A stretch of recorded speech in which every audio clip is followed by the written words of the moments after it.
broadcasting on Spreaker? I think so. Hey, welcome to those of you listening on Spreaker. I'm trying this out.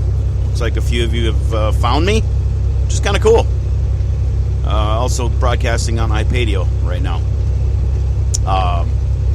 Email address is rodgraphing@gmail.com, rodgrafing @gmail.com. Happy Monday morning to you, folks. It's a rainy... You know, fuck Mayflowers. I'm serious. Those April showers. Well, I'm sick of them.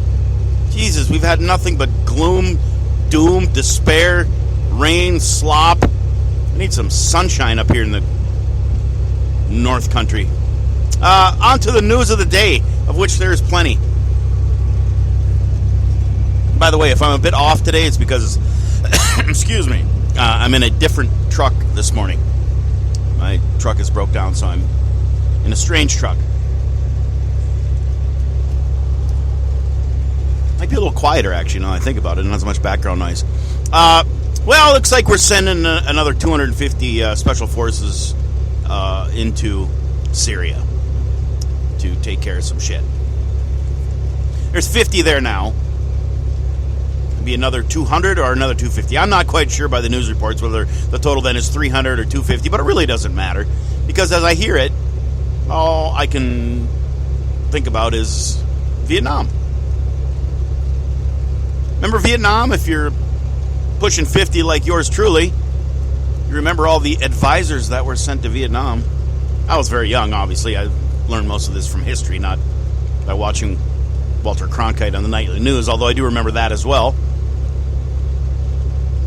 This sounds odd to me. Do you imagine being a special forces guy, getting dropped into the middle of that mess? And there's only 250 of you? God, those guys are some brave-ass motherfuckers. I'm not even kidding you. That's holy shit. I could not imagine that's it. Now, keep in mind, I do understand. They've got pretty much the entire American Air Force kind of at their beck and call. That's basically what they're doing, is calling in airstrikes, which is also very reminiscent of Vietnam. They're there to fight ISIS.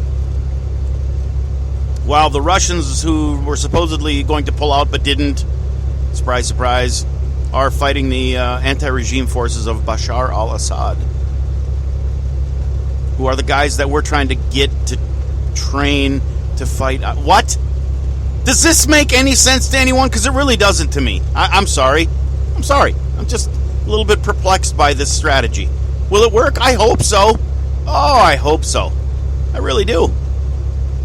But it doesn't sound good to me. Yes, I know. What a debacle. Iran and Iraq. Iran and Afghanistan. Well, Iran and Iraq, for that matter. We could throw in the Iran nuclear deal as well in this mix. Makes it all the more complicated. I'm just sick of the Middle East. I really am. I'm really sick of it. It seems like when Republicans are in power, they do shit with both guns blazing. And when Democrats are in power, they kind of like to micromanage shit. Could we have a happy medium for a change? God, listening to the news this morning, we won't be leading any of these fights, and we won't be in any combat situations. We will not be on the front lines. Our forces will not be leading. What? So the United States does not lead. Okay. We're not leading anything. We're just advising. I don't know about you, but are you more confident when the United States is leading or the United States is advising? Are you more confident in military actions when the United States is, if you've got everything you need, plenty of troops, plenty of firepower,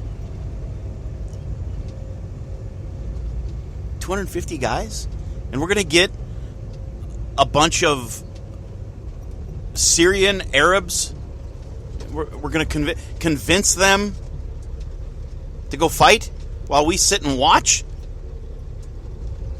Okay, guys. There you go. There's your target. Allah Akbar. Head on out. We'll be here waiting when you get back. This doesn't sound good to me. I'm all over the place this morning. So, I hope your ADHD is in full swing like mine is. How about this? Trump Sanders 2016. Wouldn't that be great? I had a few conversations over the weekend. And I was surprised to find that a lot of people would really be for this. They would really be behind a Trump-Sanders unification ticket. Of course, it's all pie in the sky, wishful thinking, rainbows and unicorns. It'll never happen. Can't happen. Not allowed in this country.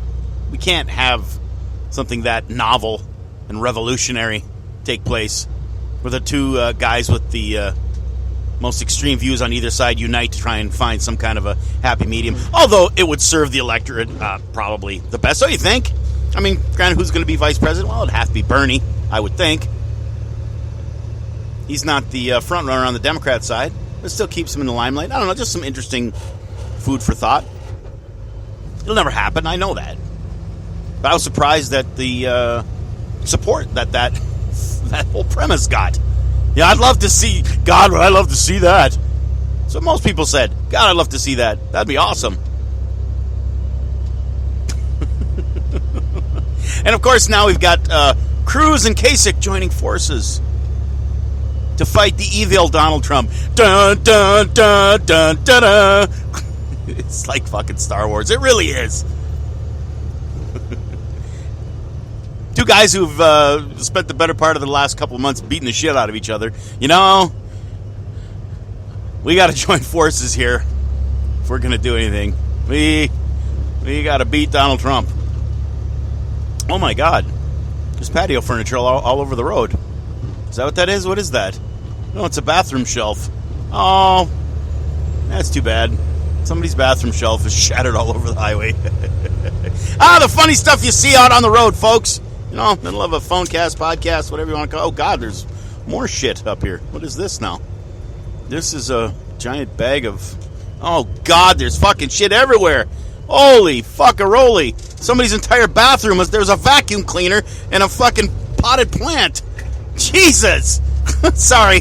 I'm sorry, folks. This is what happens when you do a phone cast while you're driving. Holy shit. All right, that's a first for me. 30 plus years of driving truck. Well over 3 million miles. Accident free, by the way. Toot my own horn. And I just saw something that I've never seen before. Bathroom shelf, a potted plant, vacuum cleaner, and a giant bag of... Excuse me. Somebody was... well, of course, I got a phone call coming now, too. Why not? Throw that on top of the mix. Whoever you are, you're going to wait. I wonder if that comes through Spreaker. My phone is ringing. Where was I? Thanks a lot, Road Debris. You just threw my entire podcast right in the tank. Yes, Bernie and Donald. And Cruz and Kasich joining forces. Very odd, don't you think? Desperation? Will it work? I don't know. I think it's going to backfire. John Kasich is just so full of himself. I'm the only one who can beat Hillary Clinton. Are you? Ted Cruz. You know, Donald Trump is just a nasty, nasty man, and I've got to join forces with John Kasich's a good man. Really? Yesterday he was a piece of shit. Today you two are licking each other's taints. That's fantastic. Oh, politics. Election time. You gotta love it. On to more news. Prince. I heard today Prince was cremated. Interesting. I plan on being cremated upon my untimely death as well. I think it's the way to go. Why spend money on some freaking casket and a burial vault and have people come and look at you while you're laying there. You're gone anyway. Just remember me like I was. I like Prince's idea of cremation. And I heard Prince is Jehovah's Witness. And I guess I kind of knew that already.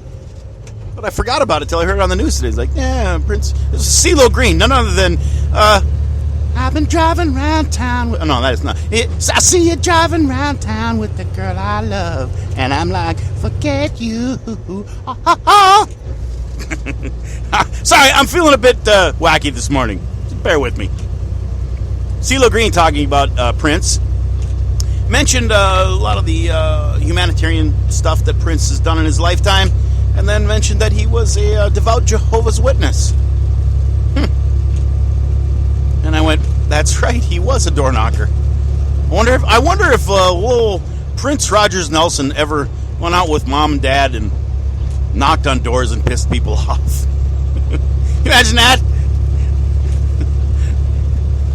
I can't imagine seeing the guy that we all know and love today as Prince, or the artist formerly known as, knocking on doors.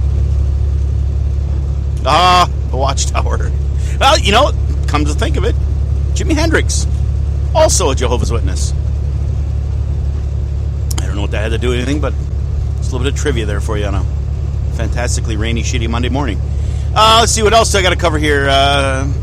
Covered that. Oh, Target. Target's got a Target now. Target's going to allow the trans to use whatever bathroom they want, damn it, and you better like it. And now there's a shitload of people out to boycott. We ain't shopping at Target no more. My girlfriend made a very astute observation. Yeah, all the people that signed that petition probably don't shop there anyway. They probably shop at Walmart. There's no skin off of their ass. I think it's kind of a bold move for Target. Take that stand. Target, of course, we're bringing it all right back around. Minneapolis, Minnesota-based company. Prince, all one and the same. I wonder if Target will get any kind of backlash from this. I'm sure the zealous Christian right will be all over Target. What about all the Christian singing artists and whatnot that have their clothing lines at Target? I know there's a few. That should be interesting for them. Oof. Talk about a moral conundrum. Do I continue to get my money from Target for my clothing line, or do I take a stand against the trannies and transgendered? Where's all this gonna end? If you're new here listening on Spreaker, go find me on iPadio. You can hear everything I've ever said about this whole transgender bathroom thing and my solution for it. I've thrown that solution around to a few people too, and they kind of look at me like, he's stupid. No, it ain't gonna work. You can't make all bathrooms open to everybody and not have them like men's and women's bathroom. You can't do that. You can't do that. Yes, you can. Yank the urinals and close the stalls. It's a mini bathroom. My girlfriend even said, well, then the people will be worried about their kids getting assaulted, out in the washing area. Well, that could happen now. Saw an interesting Facebook meme. Very manly-looking man, tattoos, piercings, even a bit of a goatee, similar to mine. And he's wearing a cowboy hat, like a pretty badass dude. And he's looking directly in the camera. It's a still shot, and the caption of the meme reads, "Do you want me in the bathroom with your little girls?"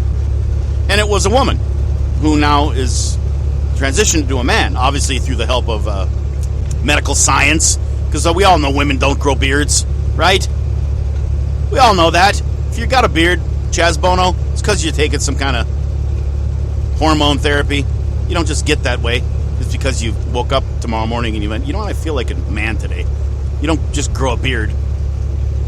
There's a little help there. I thought it was interesting, and I'll go back to this one too. This is the same thing I've always thought since the very first time I heard this topic. So then, once this is all settled and said and done, and the transgendered can use whatever bathroom they feel they are, will there come a time when I'm discriminated against for going into the wrong bathroom? Because I'm a naturally born, genetic, no help male? Will that ever happen? My beard is real. I didn't use